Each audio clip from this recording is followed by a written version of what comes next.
He was really speaking to identification with the ego. If you think when good things happen that you're 100% responsible and that they happen because of you, then when bad things happen, you're going to tend to think the same thing and you'll actually tend to blame yourself. Hi guys, for those of you who don't know me, my name's Greg Chaplin. I'm a physical therapist and strength and conditioning specialist, and I'm the owner of Chaplin Performance, which is an online wellness coaching business that helps people to improve performance through movement training strategies. In this video, I'm going to share a very simple lesson about ego identification that I actually learned from a billionaire that we can use to improve movement and to alleviate chronic pain. So without further ado, let's go ahead and jump right in.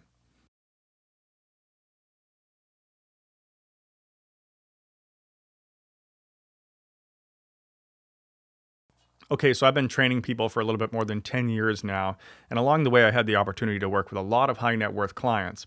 Now, as someone in my 20s, I never really understood what kind of insights I could take from conversations with these clients, but as I look back on it now, there are a lot of themes that come up that can actually help us with the project of improving movement and alleviating chronic pain. So first, I'll tell you a short story about working with this client and the insight that he shared with me, and then I'll relate that back to how we can use this to improve movement and alleviate chronic pain. Now, for the sake of this conversation, I'll just say that this client works in the financial industry and he has an important role in managing other people's money.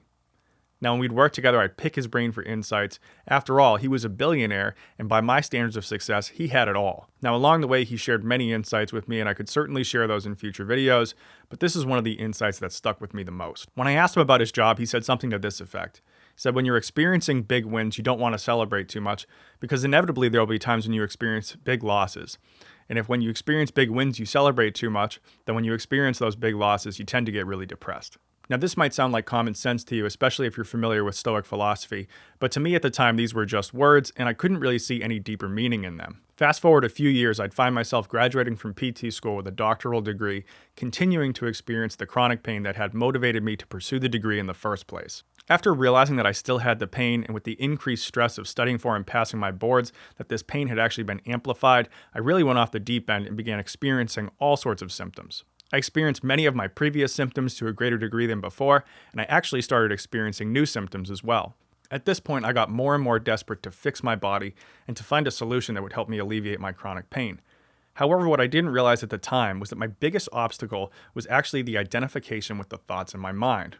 I was identified as being a person with chronic pain, and I saw myself as being the same as the negative looping thought patterns that were in my head. I would reason with myself and think things like, when I get the perfect exercises to fix me, then I can get back to feeling better and enjoying my life. Or I'd think things like, I'll feel better when I figure this out. I was always hanging my hat on something external in order to heal my body and ignoring the influence of my mind. Now, what does this have to do with my billionaire client's quote?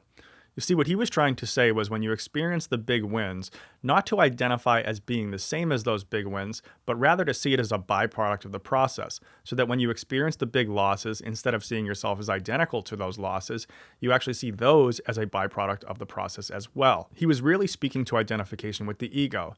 If you think when good things happen that you're 100% responsible and that they happen because of you, then when bad things happen, you're going to tend to think the same thing and you'll actually tend to blame yourself. And vice versa. When someone blames themselves for a negative situation, thinking that they caused it, then when they encounter a positive situation, they're also going to be likely to blame themselves for that as well. Even if everything in life has seemingly gone your way and you identify with that success and then that fuels your success, there's still a problem with this mindset because at some point you're going to encounter challenges. Encountering challenges, after all, is just part of life. And to be ready to deal with those challenges, you need to be equipped with a mindset that helps you break this delusion of being identified with thought. Now, there's never a better time to start deconstructing this illusion than when things are going well. Trust me, it's a lot harder to have to work on and realize this when things are not going well. But if you're watching this video, chances are that things might not be going as well as you'd like in your life, or maybe you're dealing with chronic pain. If this sounds like you, the only way out is to break this spell little by little and weaken the patterns of negativity and ego identification that are keeping you stuck in this state of chronic pain. Now, in order to break this spell, we must start to see thoughts for what they are. Just a little bit of language in the mind. If we can see ourselves as being the one who is aware of these thoughts but not identical to them, we can start to realize that our pain is present, but we are not our pain. You might be wondering, why would we even do this to ourselves in the first place? Best-selling author and teacher Eckhart Tolle says the following: as long as part of yourself is invested in your emotional pain, you'll unconsciously resist or sabotage every attempt that you make to heal that pain. Why? Quite simply because you want to keep yourself intact, and that pain has become an essential part of you. This is an unconscious process, and the only way to overcome it is to make it conscious. Now, whether you get an insight like this from Stoic philosophy, Eckhart Tolle, or a billionaire, to quote the great Locke Kelly, to grow up, first we need to wake up. So if you're experiencing pain, see this as an opportunity to upgrade your current operating system and enter into a life that is more aware and interconnected than you would have ever thought possible. If you want to dive deeper into this topic, make sure to subscribe to the channel, enable notifications, and head over to chaplinperformance.com, sign up for the mailing list, and we'll notify you first about the launch of my new group coaching program starting in July. And if you want to keep learning about the connection between the mind and the body, go ahead and watch this video.